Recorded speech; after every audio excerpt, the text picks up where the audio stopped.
అందరం కూడా ప్రత్యేకమైనటువంటి గౌరవ ప్రతిపత్తులతో చేసుకునేటటువంటి పండగ ఈ ఉగాది పండగ.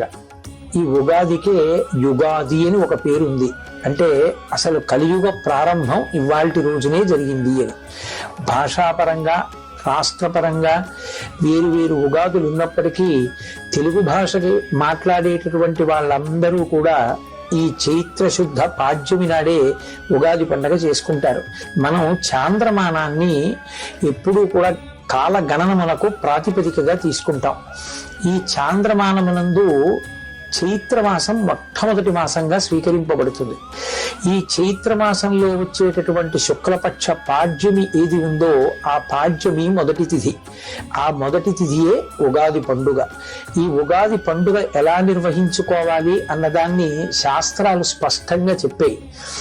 ఉగాది పండగ నాడు మాత్రం ఏ కారణం చేత కూడా బ్రహ్మముహూర్తానికి తరువాత లేవకూడదు. కనీసంలో కనీసం సూర్యోదయానికి ముందరే లేచి స్నానం పూర్తి చెయ్యాలి. చాలా మందిలో ఉన్నటువంటి అపప్రథ ఏమిటంటే సూర్యోదయం అయిపోయిన తరువాత పూజ చేసి ఆ పూజలో వేప పువ్వు పచ్చడి అనబడేటటువంటి పచ్చడిని నైవేద్యం చేసి దాన్ని ప్రసాదంగా తీసుకోవచ్చు అని. కానీ శాస్త్రంలో అలా చెప్పబడలేదు. యద్వర్షాదౌ నింబసుమం శర్కరాంలఘృతైర్యుతం. నింబసుమం అంటే వేప పువ్వు.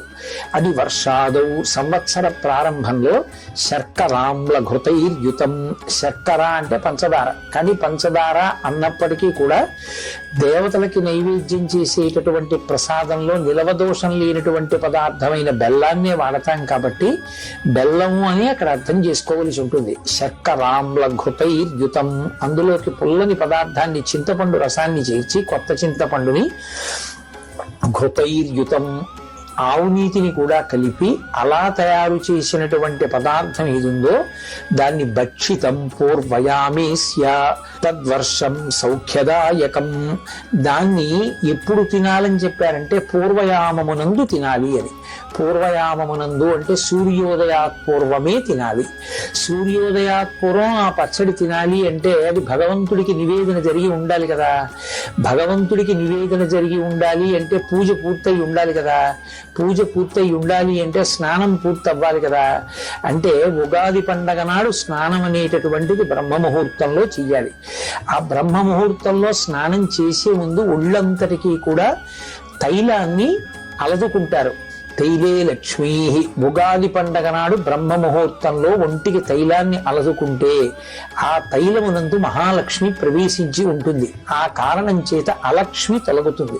జలే గంగా. సూర్యోదయం వరకు కూడా ఎక్కడెక్కడ నీరు ఉన్నా నీటిని గంగ ఆవహించి ఉంటుంది. తలస్నానం, శరీరానికి తైలమర్దనం చేసుకుని భక్షితం పూర్వయామేస్య. బ్రహ్మ ముహూర్తంలో స్నానం చేసి వెంటనే ఈశ్వరుణ్ణి ఆరాధన చేసి ఉగాది పచ్చడి అని పిలువబడేటటువంటి వేప పువ్వు, దానితో పాటుగా బెల్లం ముక్క, చింతపండు పులుసు, ఆవు నెయ్యి కలపబడినటువంటి పదార్థాన్ని ఈశ్వరుడికి నివేదన చేసి దాన్ని ప్రసాదంగా ఎవరు తీసుకుంటారో వారికి తద్వర్షం సౌఖ్యదాయకం. వారికి ఆ సంవత్సరం అంతా కూడా సౌఖ్యదాయకమై ఉంటుంది అన్నది శాస్త్రవచనం. ఇక్కడ ఒక విషయాన్ని అర్థం చేసుకోవలసి ఉంటుంది. ప్రధానమైన పదార్థం ఏది అంటే నింబసుమం. వేప పువ్వే ప్రధానమైనటువంటిదై ఉంటుంది. ఆ వేప పువ్వు ప్రధానంగా తీసుకుంటే ఏమొస్తుంది అన్నారు.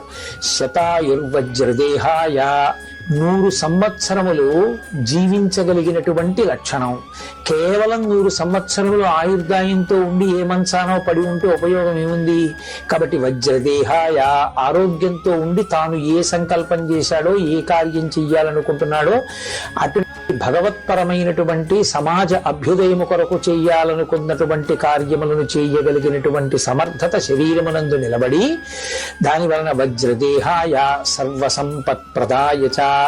ఆ వేప పువ్వు సమస్తమైనటువంటి సంపదలను ఇవ్వగలిగినటువంటిదై ఉంటుంది.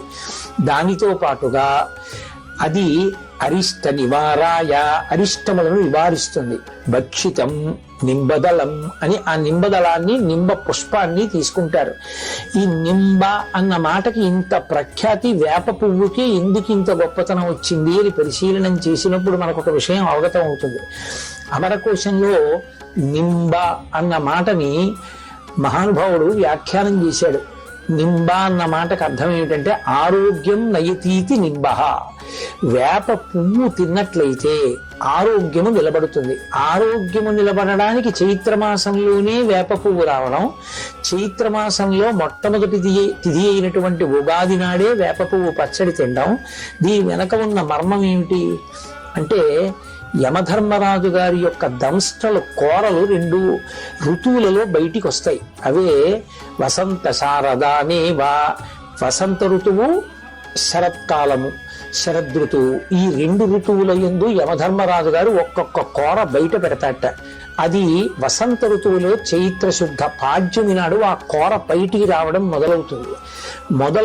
కాబట్టే వడగాట్పులు మొదలైనటువంటి వాటిల్లో జనం విశేషంగా పట్టుగారి పాశములకు చిక్కకుండా శరీరమునందు ఆరోగ్యం నిలబెట్టగలిగినటువంటి అనుగ్రహ శక్తిగా పరదేవతయే వేప పువ్వుగా ఆ కాలమునందు పరిఢవిల్లుతుంది అని శాస్త్రవాక్యం.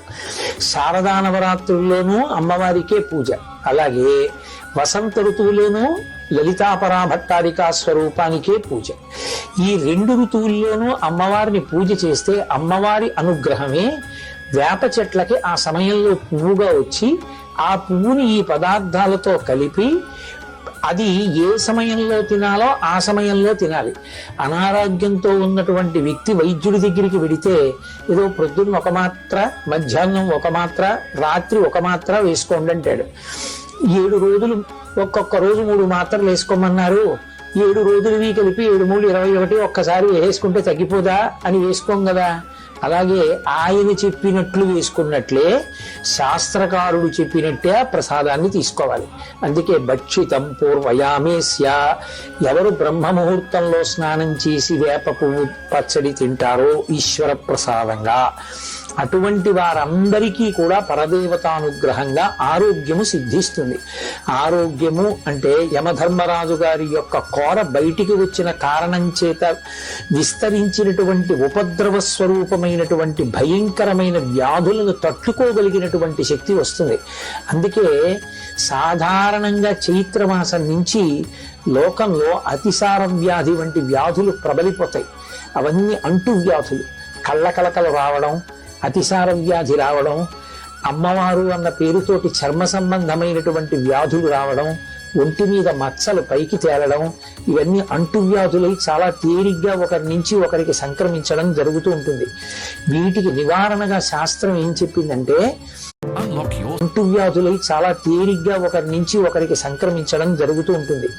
వీటికి నివారణగా శాస్త్రం ఏం చెప్పిందంటే కార్తీక మాసంలో శరత్కాలం నడుస్తున్నప్పుడు ఉసిరి చెట్టుని ఆశ్రయించి ఉంటుంది. అదే వసంత ఋతువు ప్రారంభమైనప్పుడు చైత్రమాసంలో వేప పువ్వుని ఆశ్రయించి ఉంటుంది. వేప పువ్వుగా అమ్మవారు ఉంటుంది. అందుకే ఆ ప్రసాదాన్ని స్వీకరిస్తాం, దేహారోగ్యం నిలబడుతుంది. సాధారణంగా చైత్రమాసం నుంచి లోకంలో అతిసార వ్యాధి వంటి వ్యాధులు ప్రబలిపోతాయి.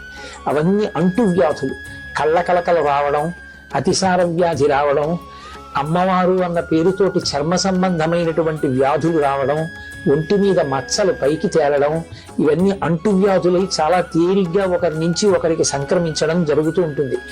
వీటికి నివారణగా శాస్త్రం ఏం చెప్పిందంటే కార్తీక మాసంలో శరత్కాలం నడుస్తున్నప్పుడు ఉసిరి చెట్టుని ఆశ్రయించి ఉంటుంది.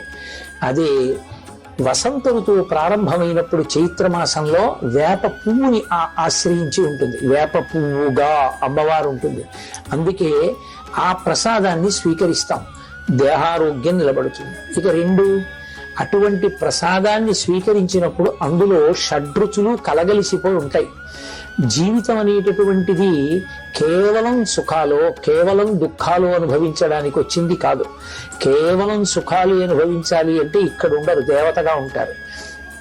కేవలం దుఃఖమే అనుభవించాలి అంటే ఇక్కడ ఉండరు, ఏ మర్త్యలోకంలోనూ ఉంటారు.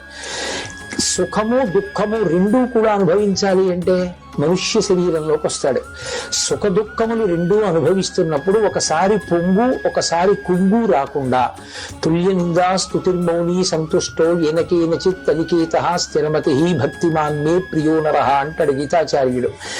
సమమైనటువంటి స్థితిలో ఉండి పొంగు కుంగు లేకుండా ఏదైనా భగవంతుని యొక్క అనుగ్రహంగా అనుభవించగలిగినటువంటి అధ్యవసాయంతో కూడిన బుద్ధిని పొంది ఉండాలి అంటే ఈ రుచులతో కూడిన ప్రసాదాన్ని భగవంతుని యొక్క అనుగ్రహంగా తీసుకున్నప్పుడు అందులో రుచి చూడం, ప్రసాదం అని దాన్ని నోట్లో వేసుకుంటాం. ఏదో చిన్న కష్టం రావచ్చు ఆ సంవత్సరంలో, ఆ చిన్న కష్టం వచ్చినంత మాత్రాన పరమేశ్వరుడు నాకు ఈ కష్టాన్ని ఇచ్చాడు అనేటటువంటి బాధ చేత ఈశ్వరుని యొక్క స్మరణ విడిచిపెట్టకూడదు, ఆయన పాదములను విడిచిపెట్టకూడదు. ఆ భక్తి అలాగే నిలబడి ఉండాలి. ఏ జన్మలో చేసిన పాపమో ఈ కష్టం రూపంతో పోయింది కాబట్టి ఇప్పుడు ఒక అనుభవం వచ్చింది నాకు, ఆయన పాదముల యందు విస్మృతి కలగనంత కాలం మనం హాయిగా పరమేశ్వరుడి చేత నిరంతరము రక్షింపబడుతుంటాం. అదిగో ఆ బుద్ధి కలగాలి అని కోరుకోవడమే ఆ ప్రసాదం స్వీకరించడంలో ఉన్నటువంటి ప్రధానమైనటువంటి మర్మం. ఇప్పుడు ఆ ప్రసాదాన్ని స్వీకరించి ఆ రోజున తప్పకుండా దేవాలయ దర్శనం చెయ్యమని చెప్తున్నాయి శాస్త్రాలు. కాబట్టి ఆ దేవాలయ ప్రాంగణానికి చేరుకుని ప్రదక్షిణం చేసి పరమేశ్వరుడికి నమస్కరించి ఆయన యొక్క అనుగ్రహానికి పాత్రులు కావాలి. 3 పంచాంగ శ్రవణం చేస్తారు.